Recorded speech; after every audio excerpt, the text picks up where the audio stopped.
Oh, thank you very much for the invitation of Nima and the organizers. It's a great pleasure being here.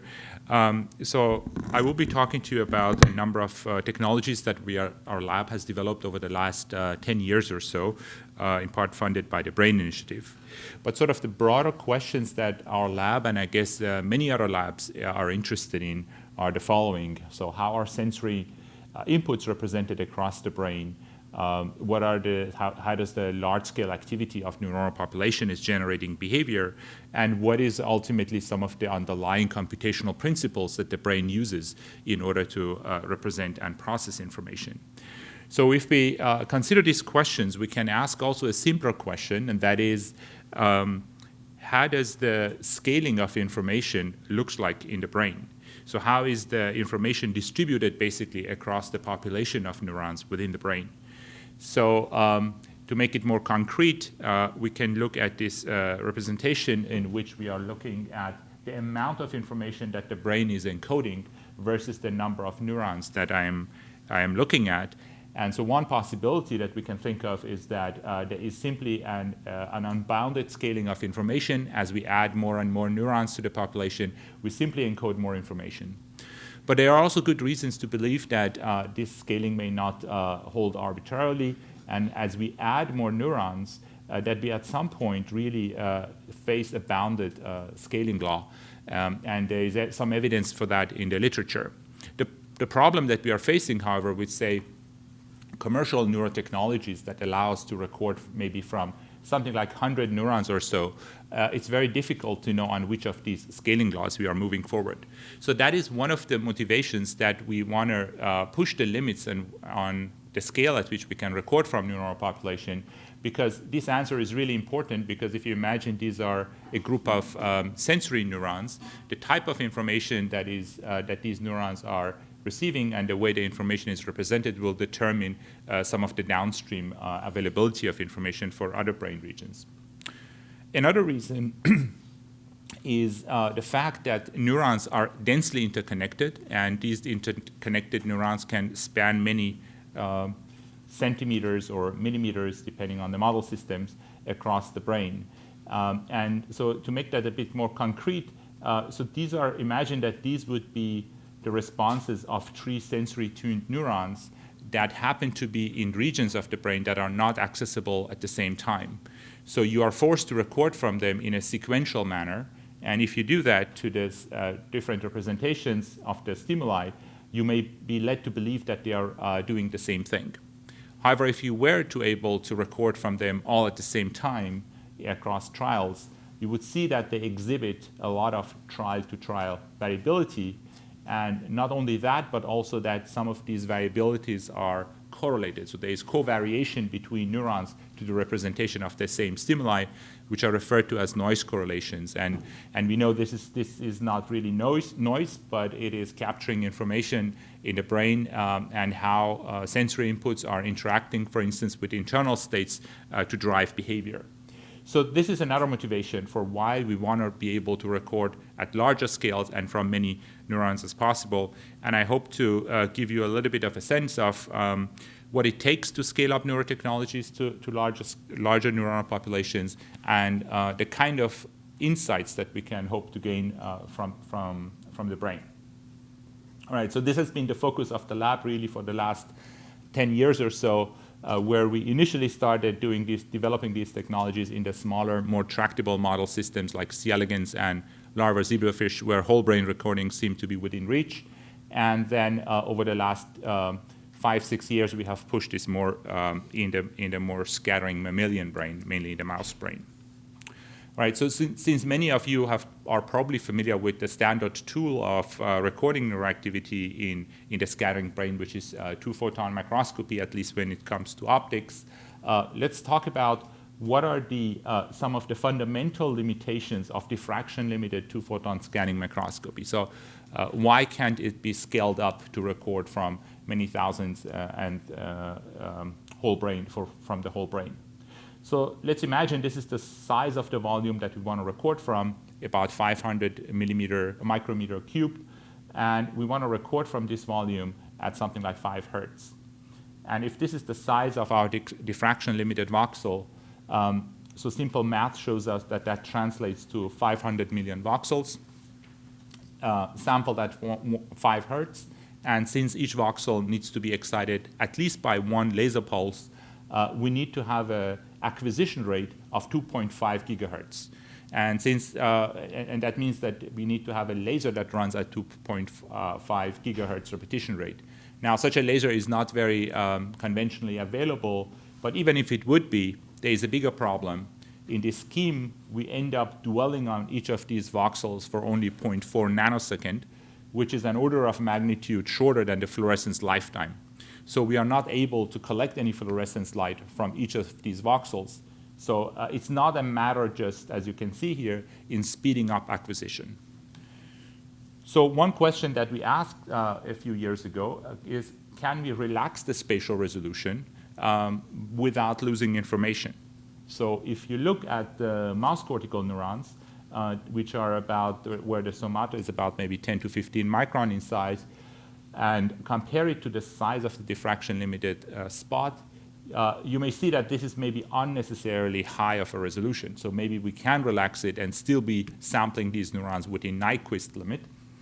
So for instance, by underfilling the microscope objective, we can create a spot that is about 5 micron in diameter, which would be still faithfully sampling these objects that are 2 or 3 times larger.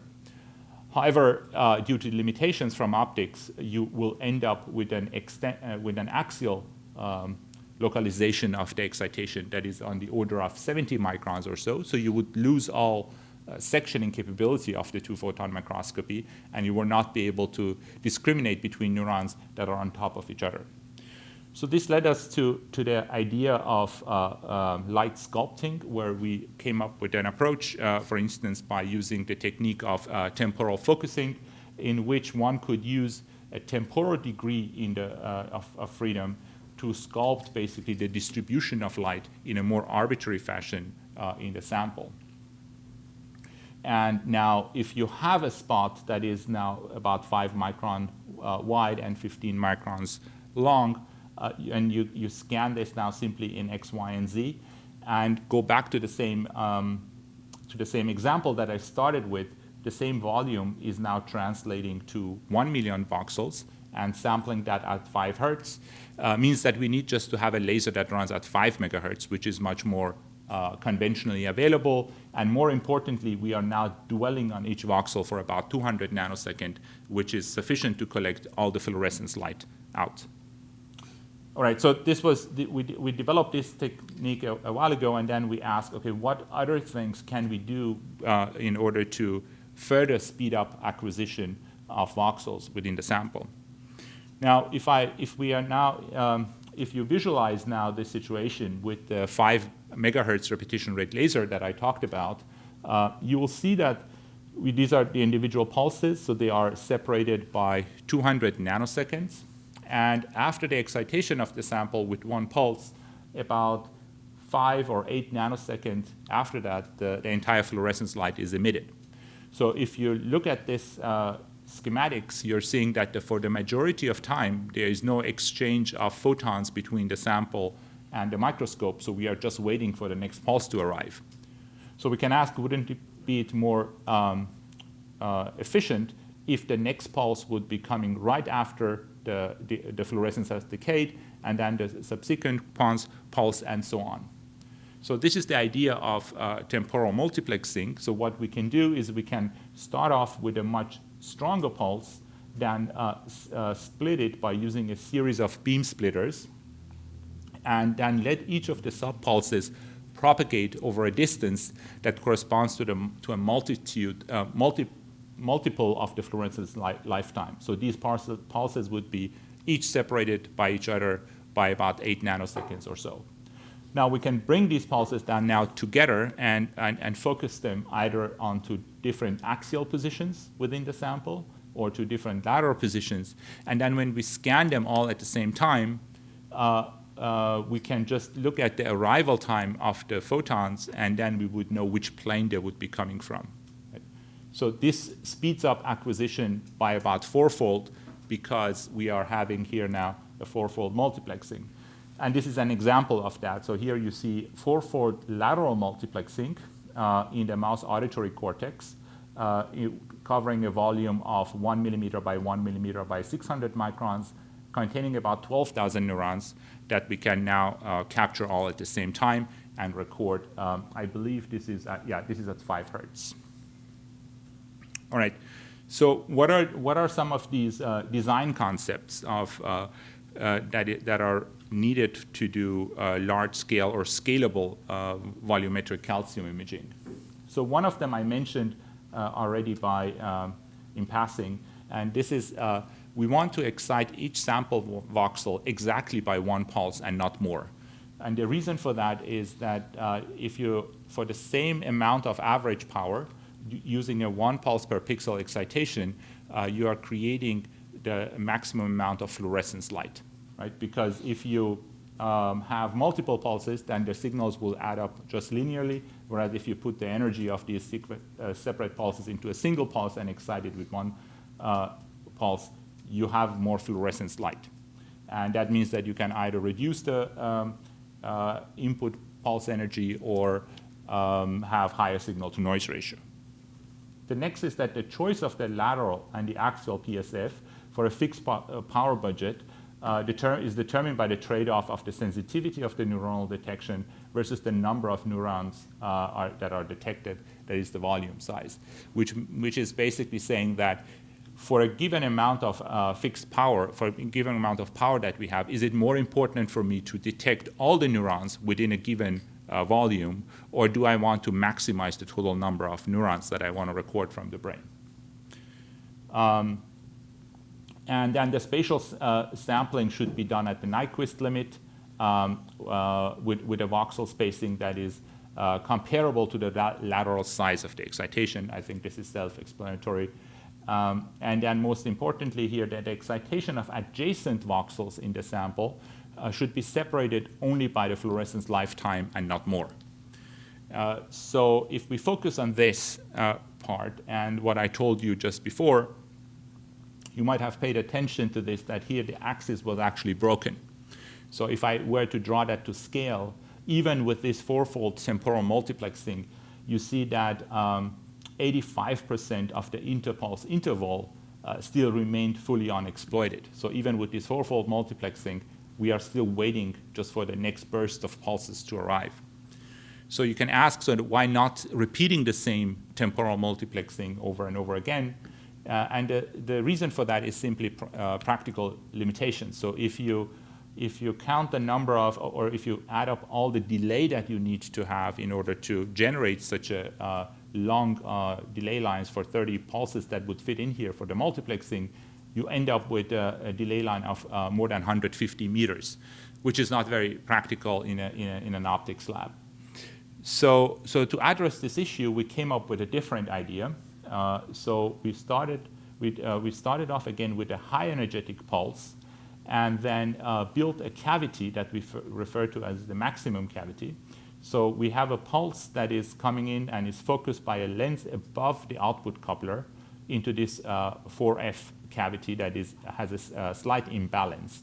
So the beam is focused here, it expands, and these are curved mirrors that are focusing the beam once again here, and then it focuses to this point.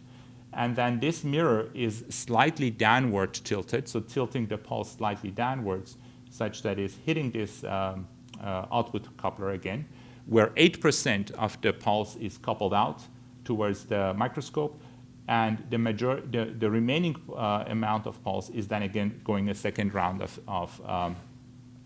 of focusing, and is then accumulating more divergence, and the process repeats again and again. So this cavity is solving now 3 problems all at the same time. So one is that the delay between each round trip is exactly such that it is 8 nanoseconds. So it is exactly what you need in order to be beyond the fluorescence lifetime. The second is that since the first beam was focused, and by the time it reaches the output coupler, it has this divergence or this imbalance. Each beam is accumulating divergence over each round trip of reverberation in the cavity. So subsequent beams are coming out at different angles from the output coupler. And the third is that this 8% output throughput couple ratio has been chosen to exactly match the loss of scatter-induced photons as a function of depth. So in total, we see then after reverberation of 30-fold, the pulse is starting off with a higher energy and goes gradually to lower and lower pulse energies. Each of these pulses are separated by each other temporally by 8 nanoseconds. And spatially, they are separated by 15 micrometer. And that distance has been chosen such that the divergences that we are getting here are in such a relationship to each other that's focusing them with a relay optics on the microscope that comes afterwards causes them to be focused in different axial position in the samples. So we then coupled this output to a mesoscope, which covers an area of 5 by 6 millimeter roughly. So when we scan down the beam, we are scanning these light beads along the axial direction within our sample. So we just look at the arrival time of these 30 foci and know exactly where which planes the signals were coming from. So using this approach, we can now record from a volume that is about 6.4 times 5 millimeter times 500 microns at something like 2 or 3 hertz. And here you see now the population activity of about 1 million neurons that we get in this way that are distributed across both hemispheres of the mouse brain and while the mouse is performing various tasks, etc. So here is then basically the heat map of these 1 million neurons, which is very difficult to make sense of. So you can start to zooming in. And even at 500 neurons, it's still problematic until you get to the single neuron level, where you can see we still get a reasonable signal-to-noise ratio for the individual neurons that we can collect. You can imagine that this is a large amount of data, and we are still in the process of making sense out of this, and both in our own lab, but also with collaborators. But one of the first things we can look at is, for instance, how these functional networks are being formed by these populations of neurons. And here you see what we found is that there are, for instance, 36,000 neurons that have correlation distances that are larger than 2 millimeter, providing support for the whole idea that I was mentioning before, that we have these long-distance correlation of neurons that are distributed within the brain. All right, so this made us also to step back a little bit and look at sort of what is the scaling of the simultaneously recorded number of neurons in various model systems in the lab, and what should we do next, right? So these points are showing the number of neurons that our lab has been able to record over the last 10, 12 years. And so if we look at them, and if we were to naively extrapolate from this, we have this Moore law, and so we would think that maybe in a few years we will be able to record from the whole brain. But there are... Actually, you clearly haven't been reading the climate literature. Yeah. No, you would be at 10 to the 10 2027. You use the hockey stick model of data evolution. Yeah. All right, so but we know that this is the reality is way more challenging because of scattering and depth. Recording from neurons at depth is not such an easy feat. So we have to take these limitations seriously and then ask instead, what is it that we really need, right? So how valuable would it be to have a single cell resolution whole brain recording or a cortex-wide recording from a mouse? Not that it wouldn't be valuable, but how much quantitatively would it be valuable? How much more information is there as opposed to, say, half of that size of the recording or a third of that? And ultimately, if we have a limited amount of resources, how should we best think about the most efficient allocation? Right, so this brings us a little bit back to the same problem that I started with. So we started to ask, now that we are no longer here, where we are recording from only 100 neurons, can we say something more about maybe the amount of information that is in these neuronal recordings, and that may guide us to further or better allocate where we should be putting our resources for acquisition? So one point that I want to highlight, which is a little bit ironic, is that if you look at many publications that are recording from hundreds or thousands of neurons, you first record from these large number of neurons, and then the next thing you see that most people start doing dimensionality reduction. So you get rid of a lot of the information that is in there. So this is for an example from our own publication in 2013, where we did whole brain recording in C. elegans, and then we found that 75% of the variance is included only in the first three principal components. So the question is that what about all the other components? Why is there that then in the brain?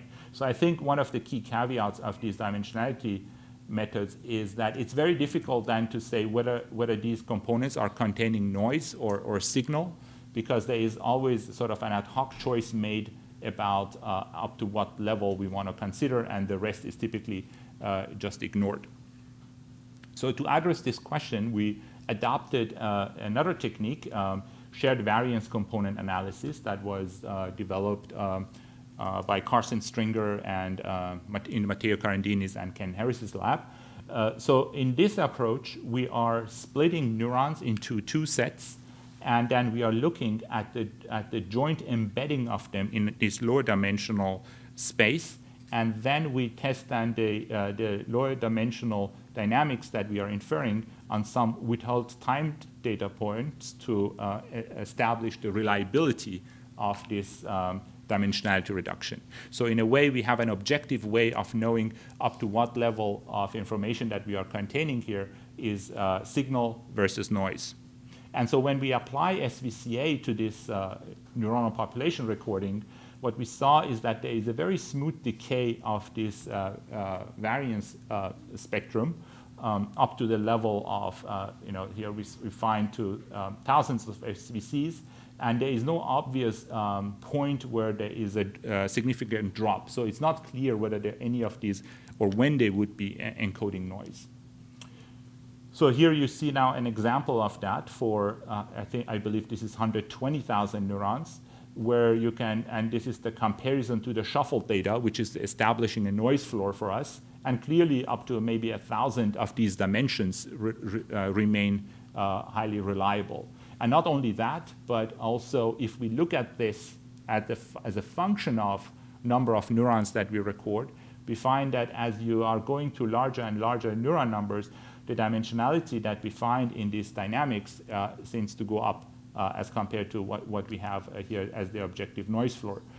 So that may be explaining why maybe if you can record from, say, 100 neurons or 500 neurons, you may find that the dimensionality that you have is on the order of maybe 10 or so. But then this by itself shows that the information remains still unsaturated, and this is shown here, even up to 1 million neurons. So as we are recording past 1 million neuron, we are still adding significant variance to our data that is distinct and different from noise. And this seems to be conserved across different animals. Now, all of this is obviously opens up a number of questions. So what are these dimensions and encoding? What portion of these what portion of these are encoding for spontaneous behavior? And what are these SVCs? How are they anatomically and temporally organized? So these are some of the things we would want to follow up on in future studies. So with that, I just want to thank the people who did the work. They are marked here, who contributed, as well as some of the former lab members. I'd like to thank our funding sources. And we have also positions if any of you should be interested. Thank you.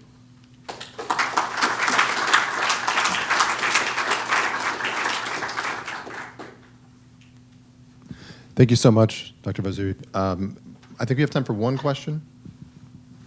So you said that you have this grid which you completely sample. It's not sparsely sampled, right? Like you measure every single voxel. How do you do the neuron detection? Because most of the grid will be empty, right? And in the end, you show these nice blobs. Like, how do you do that detection? And are those blobs reconstructed? Like, is it just a 3D model, or is that just what your data looks like? Because that's how good your resolution. Yeah, so this was just a representation or a rendering of what these individual I shouldn't say spots, but neurons are. So this, the spacing is, depending on the size that we are recording, is somewhere between, say, 1 to 5 microns. So we have, on average, something between 9 to 25 spots on each cell body that we record from. So, and then we can, sending then the data to data analysis pipelines such as Cayman or Sweet2P, we can segment these cells, and this is what you were seeing as blobs there. My apologies, quick follow-up. Have you ever used that in order to do a sparse sampling afterwards, now that we know where the neurons are? We don't need to sample. Yeah, no, we haven't done that yet, but I think that's a great way of limiting the exposure of power to the sample and things like that, yeah.